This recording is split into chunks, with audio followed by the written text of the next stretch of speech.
Just a quick warning before proceeding with this video. Alright, so Stranger Things Season 3 has been released today, actually. I finished watching the first 3 episodes and I'm just gonna review them, so I haven't gotten to the end of the season yet. But I will review and explain some of the stuff I liked that they have improved over the season compared to the last season. And one thing I like about it is the suspension they built up in the first episode. So again, spoiler alert, but I gave the warning earlier, so let's go and say what happens. So they built this weird machine kind of thing in this other laboratory. I think they have like a Russian, like they're talking Russian in it, and later in the episode, Steve and Dustin they intercept. Well, Dustin actually intercepts that Russian code, and then they try to decipher it with Steve and the waitress, and it's all really fun. The storylines are engaging. I like how they had this opening scene that is quite vague, but it leaves a lot of suspense for the viewers to look at. So basically the machine is a failure, but those guys who are leading the research, they say they have like 1 year to prepare, and then we get like a whole 1 year time skip, and we also get to see the main characters are all grown up. They've hit puberty, and we got like Mike Wheeler. He's the Eleven's love interest. We got a Will Byers, and basically everyone who they could have grew up. Their voices got deeper, and we got to see their struggles with going through their teenage years, which is actually very realistic. Like, I like how they emphasize on Eleven and Mike's relationship. I know some people found it cringy, but I think it's pretty realistic, so I won't really give a strike against them focusing on that. After all, they're hitting puberty, so their hormones will be raging and everything. And the actor of Will Byers, aka Noah Schnapp, yeah, he did a good job. Like when he starts smashing the tent in episode 3 out of anger while seeing the pictures when they were younger, like all of that was really good. And then we had the whole drama with Eleven, which by the way, let's start with Eleven and Max's friendship, which I'll talk about later, but let's go with the Mike and Eleven thingy. So we got the hilarious scene with Hopper, and he's trying to rehearse his lines to basically Will's mother, and we got this whole comedic scene where he tries to act like a kind father, and it's just done. He just does it really badly, but it was actually comedy that works. Like, I know there are some times when the show tries to be funny, and sometimes they fail, but they nailed the comedy on this episode. Like, I actually was surprised how well they did it. And we got a whole new setting as well. We have a shopping mall, and we got Steve again. Steve, as usual, continues to be an awesome character. I mean, I've only seen the first 3 episodes, so I'm only gonna review those for now, because I haven't actually seen the entire season yet. But I just thought they were so good that I wanted to do a review of it already, the first 3 episodes. Some other stuff I'd like to say.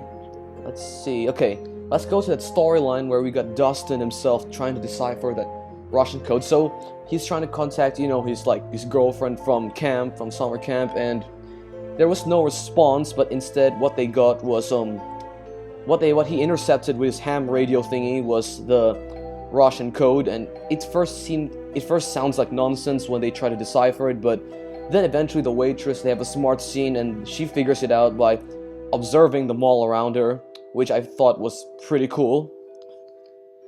Alright.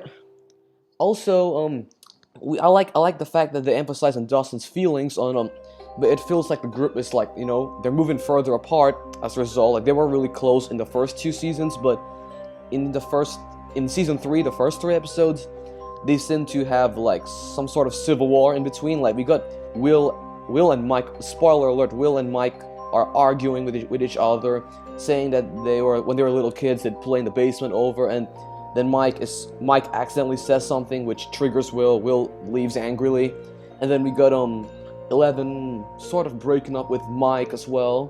Which, oh, by the way, that scene was awkward. Which I'm not sure if you have seen that episode yet, but that was, I think, around episode 3. So, as I said before, I'd emphasize on the friendship between Max and Eleven. So they actually did these 2 characters a lot of justice. If you recall, all the way back in the season 2 finale, basically Eleven's half-assed introduction to Max. They kind of ignored each other because, you know, like, there was some tension between them because sometime in like season 2 episode 5 we saw 11 being jealous that Mike and Max were hanging out, so that kind of soiled the first impressions basically. So it was kind of refreshing to see those two making up, like in the early episodes. That we get to see how since 11 is not really a normal person, so we get to see Max trying to like bond with 11, and we get to see those two hanging out, having fun in the mall, and you know, basically Max is being a good friend to 11, which was nice to see. Basically trying to help her out, make her be a normal person, you know, like when they try to go to the mall and do some fun stuff. Around the time as well, that was when 11 broke up with Mike, because Mike kept on lying about the Nana being ill, which, you know, was kind of a shitty thing to do. But anyway, so yeah, I'm just saying they did these two characters justice, which, like, I've already seen, like, just the way they structure the episodes, like, compared to the first 2 seasons. I think my opinion could change depending on how the season progresses, but so far they've done well. I think it's better already, like, compared to how season 2 or season 1 started out. They're already doing better in the first few episodes of season 3, which, I mean, obviously they put a lot of work into this. It took like an entire year before they released it, so of course they'd have to put more effort into actually maintaining the quality of these episodes. So I'm sure they'll, as I continue, my opinion will remain the same anyway. And also, let's talk about Billy for now. Season 2, we were introduced to him. He was kind of the minor antagonist of Season 2, which the Mind Flayer was the main enemy. I'm finally glad that the show is using him, like, a lot more, because in Season 2, he was just, like, abusing Max, and also, I mean, we get to see him abused by his father and all that, so... But he didn't really get that much screen time, aside from a few scenes, like him fighting Jonathan. No, not Jonathan, it was fighting Steve. Like him fighting Steve, sorry. I mixed up Jonathan with Steve. Yeah. So, he's kind of used as an antagonist, probably the main one in Season 3. Like, he, in the end of Episode 1, the first episode, he was kidnapped by whatever creature that was, and then Season 2, he's been acting strange, and Season 3, you know, he kidnapped one of the girls from the pool that he was staying at. So I'm excited to see what they do with Billy's character throughout the season. And we had, you know, 11 trying to figure out, they're playing spin the bottle game. They're trying to figure out like what Billy was doing. And yeah, 11 basically discovers that girl crying, and Billy's sitting down in the vision, which was a chilling scene, by the way. The way they structure the scene, as I said earlier, the way they do the scenes have been improved as well. Okay?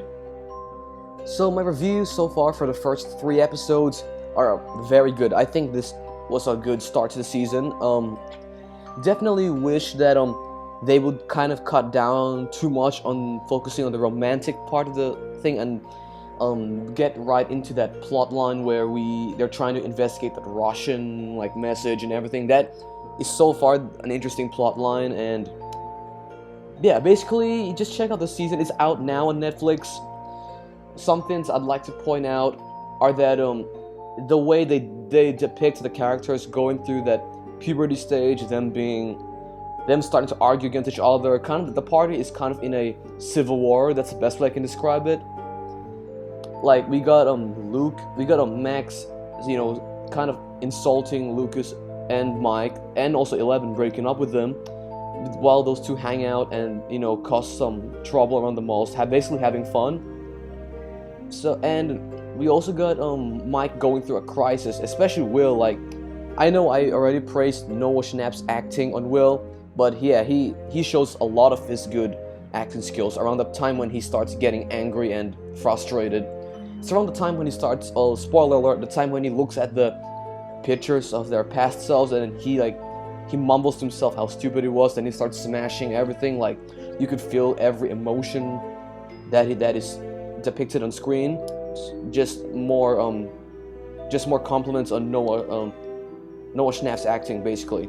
I mean, all the actors were good, but those were the standouts. And Steve, as always, continues to be epic character. When from season 1, from season 2, all the way to season 3, he had a great character development as well.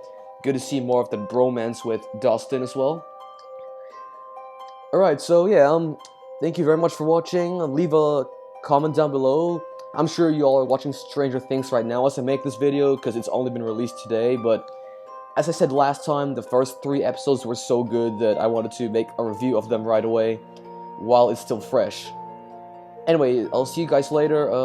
Leave a like and comment. Probably subscribe as well if you want to see more Stranger Things reviews later on. See ya.